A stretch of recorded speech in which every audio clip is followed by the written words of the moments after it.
Hey hi. ఈరోజు Wednesday. Weather ఇక్కడ కొంచెం బెటర్ అయింది. అంత సమ్మర్ కొంచెం తగ్గింది. అంత వేడి లేదు, కొంచెం తగ్గింది. బట్ టెక్సాస్లో మాత్రం చాలా ఉంటుంది. ఆంటారియోకి టెక్సాస్ డిఫరెన్స్ ఏంటంటే అక్కడ వెదర్ ఉంటే హాట్గా ఉంటుంది గట్టిగా, లేకపోతే కోల్డ్గా ఉంటుంది. బట్ ఇక్కడ మాత్రం బెటర్ దెన్ టెక్సాస్ అని చెప్పొచ్చు. ఇక్కడ నాకు తెలిసి ఒక 2 వీక్స్ కొంచెం గట్టిగా కొట్టింది. దాని తర్వాత కొంచెం మంచిగా ఉంది. ఇప్పుడు ప్రజెంట్ అయితే బాగానే ఉంది, మరి అంత వేడిగా లేదు. సో ఇప్పుడు విషయం ఏంటంటే ఇక మొత్తం ఇక్కడనే ఉండాలా అనే సిచ్యువేషన్ వస్తుంది. ఇప్పుడు టెక్సాస్లో ఏమైందంటే మార్కెట్ చాలా బ్యాడ్గా ఉంది. ఇప్పుడు అప్పుడు ఉన్నంత ఒక 1 year 1.5 year back or 2 years back ఉన్న మార్కెట్ ఇప్పుడు లేదు టెక్సాస్లో. సో టెక్సాస్లో చాలా మంది ఎక్కువైపోయారు, కాంపిటీషన్ ఎక్కువైపోయింది.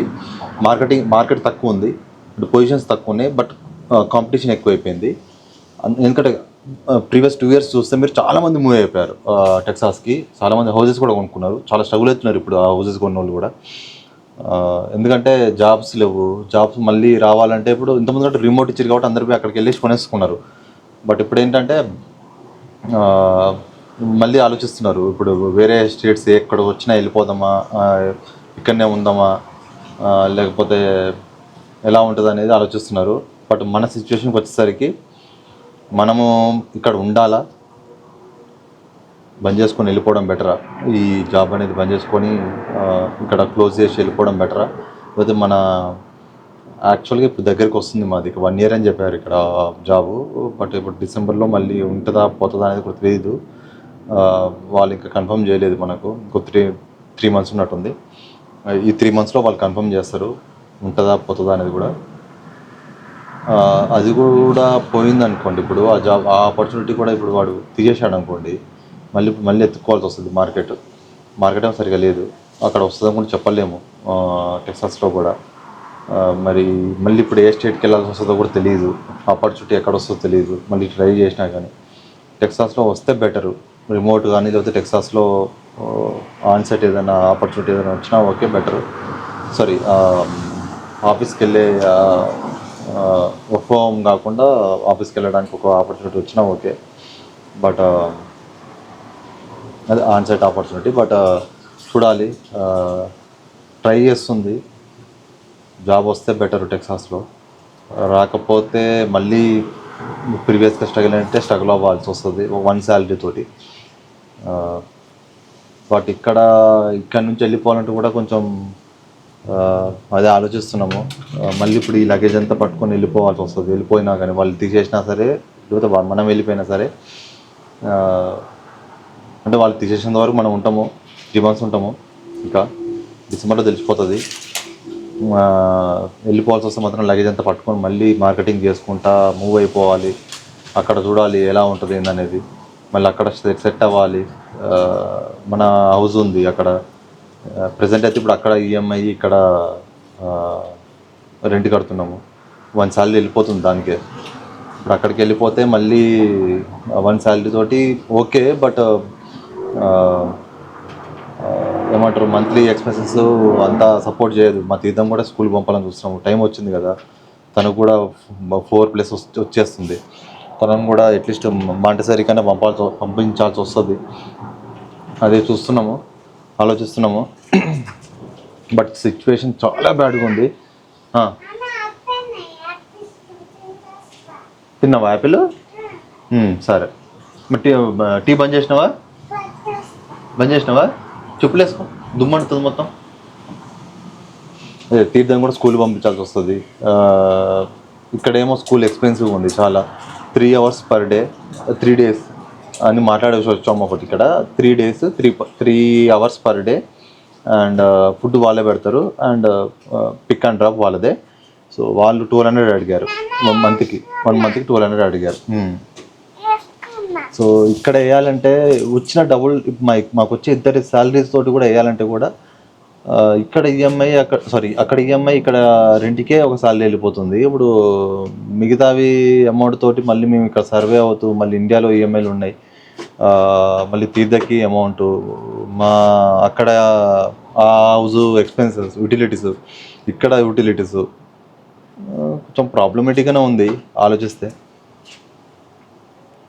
ఎంత ఎంత లేట్ అయినా సరే కొంచెం చూసి టెక్సాస్ కొట్టుకోవడం బెటర్ జాబ్. ఆ ఏరియాకి వెళ్తే కొంచెం అట్లీస్ట్ ఈ రెంట్ సేవ్ అవుతుంది కదా. రెంట్ యూటిలిటీస్ మనకు అరౌండ్ 2700 సేవ్ అవుతుంది మంత్లీ.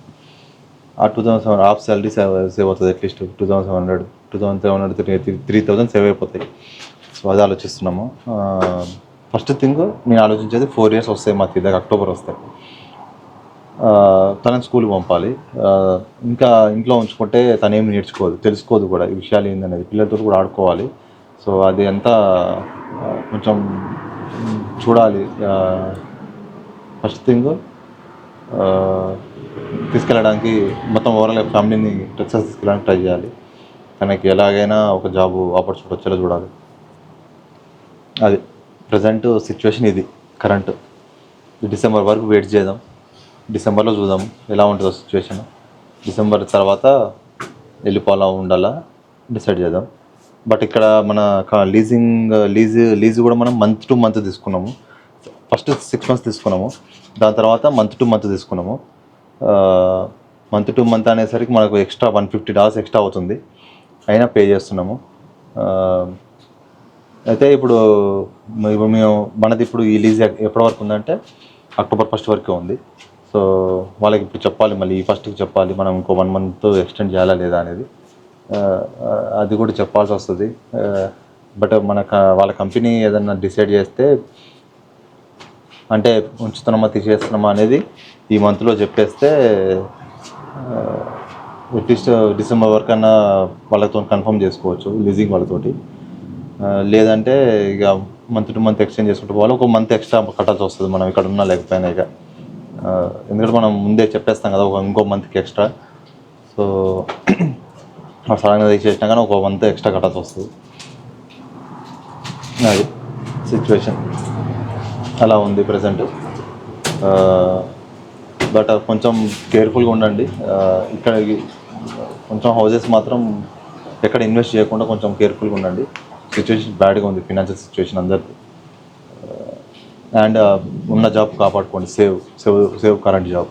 మీకు ఏదైతే కరెంట్గా ఏదైతే వర్క్ చేస్తున్నారో ఆ జాబ్ని సేవ్ చేసుకోండి.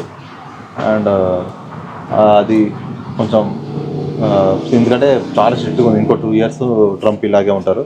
అతను చాలా స్ట్రిక్ట్ చేస్తాడు. H1B స్లాట్స్ దొరకట్లేవు అక్కడికి వెళ్ళినా కానీ. చాలామంది ఆపర్చునిటీస్ జాబ్స్ పోతున్నాయి. చాలా రూల్స్ పెట్టేస్తున్నాడు. ఇంతకుముందు 60 days ఉండేది, ఇప్పుడు దాన్ని తీసేద్దామని అది ప్లాన్లో ఉన్నాడు. సో కొంచెం కేర్ఫుల్గా ఉండండి కన్సల్టెన్సీ వాళ్ళతో కూడా. అండ్ వాళ్ళు మార్కెటింగ్ ఎంత చేసినా మనకు ఆపర్చునిటీ రాకపోతే మనం ఏం చేయలేము కదా. అంటే మనది రెజ్యూమేస్ పిక్ అవ్వట్లేదు. ఫస్ట్ థింగ్ తను ట్రై చేస్తుంది వాసంతి, బట్ తన రెజ్యూమే పిక్ అవ్వట్లేదు. చూడాలి మరి మంచి ఆపర్చునిటీ ఏదైనా వచ్చేంత వరకు ఇక ట్రై చేస్తూనే ఉండాలి తప్పితే ఇంకేం చేయగలుగుతాం. ఓకే, మళ్ళీ ఇంకేమైనా అప్డేట్ ఉంటే చెప్తాను నేను. బట్ డిసెంబర్ వరకు అయితే ఉండాల్సి వస్తుంది. డిసెంబర్ వరకు ఉండకుండా ఏమన్నా సడన్గా ఆపర్చునిటీ వస్తే చెప్తాను. అక్కడ టెక్సాస్లో ఏదైనా వస్తే, లేకపోతే రిమోట్ ఏదైనా వస్తే అదొకటి అప్డేట్ ఇస్తాను. మార్కెట్ కూడా ఎలా ఉందో కూడా చెప్తాను. మంచిగా కాల్స్ ఏమైనా వస్తే కూడా చెప్తాను. ఓకే, అయితే చూద్దాం నెక్స్ట్ ఆపర్చునిటీ ఏదైనా ఒక ఆపర్చునిటీ వచ్చినప్పుడు వాసంతికి నేను మళ్ళీ అప్డేట్ చేస్తాను. అప్పటి వరకు బాయ్. బట్ ఆ లోపు నాకు ఒక ప్లాన్ ఉంది. ఈ వీకెండ్లో బిక్సర్కి వెళ్దామని అనుకున్నాను ఒక్కనే. వీళ్ళు ఎవరు రారు అంత, ఎందుకంటే 7 hours 8 hours కూర్చోవాల్సి వస్తుంది కార్లో. వాళ్ళు ఎవరు రారు, వాసంతి తీర్థ రారు. సో నేను ఒక్కనే వెళ్తే. సో బట్ బిక్సర్లో నిన్న ఒక ఇన్సిడెంట్ అయింది, ఫైర్ అయింది. టింబర్ ఫైరా సంథింగ్ ఏదో, మొత్తం చాలా పెద్ద ఫైర్ అయింది హిల్స్ మీద. సో అక్కడ ఆ రోడ్ పక్కన ఉన్న హిల్స్ మీద జరిగింది ఫైర్. వాడు ఆ రోడ్ అంతా క్లోజ్ చేసాడు, ఆ బిక్సర్ రోడ్ అంతా. మళ్ళీ ఆఫ్టర్ 3 years తర్వాత ఓపెన్ అయింది. వెళ్దామని అనుకున్నాను. లాస్ట్ టైం ట్రిప్కి వచ్చినప్పుడు వెళ్ళలేదు. ఇప్పుడు వెళ్దాం అనుకున్నాను. ఇప్పుడు ఒక్కనే వెళ్దాం అనుకున్నాను. బట్ వాడు రోడ్ క్లోజ్ చేశాడు. ఆ ఛాన్స్ కూడా పోయింది. లాస్ట్ వీక్ వెళ్దాం అనుకున్నా, అది మిస్ అయింది.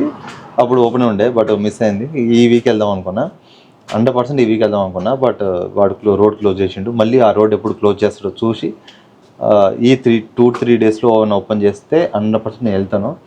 అదొక వీడియో పెడతాను, మంచి షార్ట్స్ రికార్డ్ చేసి ఒక మంచి బ్లాగ్ వీడియో చేద్దాం అనుకున్నాను. చూస్తాను అది ఓపెన్ అయ్యాక మీకు ఒక వీడియో వస్తుందేమో ఈ వీకెండ్లో, లేకపోతే నెక్స్ట్ వీక్ మళ్ళీ లేకపోతే వాళ్ళు ఆ రోడ్ ఎప్పుడు ఓపెన్ చేస్తే అప్పుడు ఆ వీడియో మీకు అప్లోడ్ చేస్తాను. అప్పటి వరకు ఇంతే. బట్ నెక్స్ట్ వీడియో బిక్సర్ రావచ్చు. ఆ బిక్సర్ వచ్చేంత వరకు ఒకటి. అండ్ ఇంకోటి, ఇక్కడ వరలక్ష్మి రథం చేద్దామని అనుకుంటున్నాము మేము. ఇక్కడ టెంపుల్ ఒకటి ఉంది, Hindu temple, something river side ఏరియాలో ఒక హిందూ టెంపుల్ ఉంది. 21st ఆర్ 18th సంథింగ్ ఏదో డేట్ రోజు వాళ్ళు 21st నైటే అనుకుంటా, 21st నైట్ ఫ్రైడే నైట్ అనుకుంటా, 21st ఫ్రైడే నైట్, ఆ రోజు నైట్ వరలక్ష్మి రథం ఉందని చెప్పారు. అది చేస్తాము. అదొక వీడియో ఏమైనా రికార్డ్ చేస్తే చేస్తాను. దానికన్నా ముందు ఈ వీకెండ్ బిక్సర్కి వెళ్ళకపోతే రివర్ సైడ్ టెంపుల్కి వస్తాను. అక్కడ 30 years తర్వాత ఈ టెంపుల్ సెలబ్రేషన్స్, అంటే 30 years అయిందంట ఆ టెంపుల్ కట్టి. 30 years అనుకుంటా, 30 years ఏమో ఎన్నో ఇయర్స్, బట్ ఇన్ని ఇయర్స్ అయిందని చెప్పి ఒక సెలబ్రేషన్స్ చేస్తున్నారు 3 days. సో ఆ వీకెండ్ 3 days. సో చూద్దాము, 14th, 15th, 16th అనుకుంటా, ఆ 3 days సెలబ్రేషన్స్ చేస్తున్నారు. చేస్తే అది ఒక రికార్డ్ చేస్తాను, అదొక వీడియో అప్లోడ్ చేస్తాను, ట్రై చేస్తాను. అదొకటి. బిక్సర్కి వెళ్ళకపోతే ఇది వస్తుంది, టెంపుల్ వీడియో. బిక్సర్కి వెళ్ళకపోతే టెంపుల్ వీడియో రాకపోతే బిక్సర్కి వెళ్ళినట్టు. Okay, thank you. నువ్వు కూడా చేస్తావా? సరే, చేద్దాం. సరేనా? గుడిలో చేస్తావా? గుడిలో మేము వీడియో చేస్తాం. సరే, బాయ్.